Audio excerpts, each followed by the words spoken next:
दोस्तों, दिन था 20 अक्टूबर 1962। चीन ने भारत पर हमला कर दिया। Soldiers, the enemy is near. Yes, sir. Advance for victory. Charge.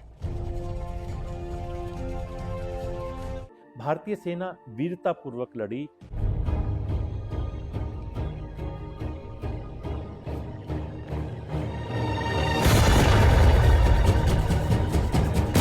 लेकिन तैयारी की कमी के कारण उन्हें पीछे हटना पड़ा।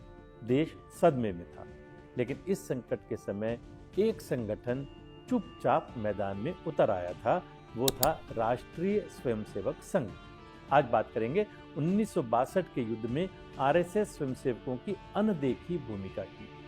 1950 के दशक में जब चीन ने तिब्बत पर कब्जा किया, Steady. Target sighted. Fire. Hit. Reload now. तब आरएसएस के सरसंघ चालक माधवराव गोलवलकर ने बार बार चेतावनी दी थी, चीन विस्तारवादी है। पंचशील और हिंदी चीनी भाई भाई सिर्फ भ्रम है, भारत अगला लक्ष्य हो सकता है, ये उन्होंने स्पष्ट कहा था। लेकिन उस समय सरकार ने इन चेतावनियों को नजरअंदाज कर दिया। 1962 आया और गोलवलकर जी की बात सही साबित हुई।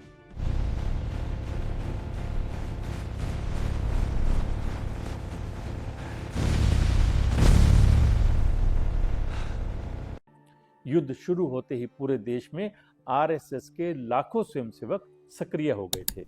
उन्होंने रक्तदान शिविर लगाए, सैनिकों के परिवारों को मदद पहुंचाई, ट्रैफिक प्रबंधन और सिविल डिफेंस में सहायता की, सीमा क्षेत्रों में राहत सामग्री, दवाइयां और खाद्य सामग्री पहुंचाई। खास बात, जम्मू कश्मीर के पुंछ क्षेत्र में स्वयंसेवकों ने हवाई पट्टी बनाने में मदद की, जिससे सैनिकों और हथियारों की आपूर्ति तेज हुई। नेहरू सरकार से वैचारिक मतभेद होने के बावजूद आरएसएस ने कहा, राष्ट्र पहले। राजनीति को एक तरफ रखकर उन्होंने पूर्ण समर्थन दिया, सहयोग दिया।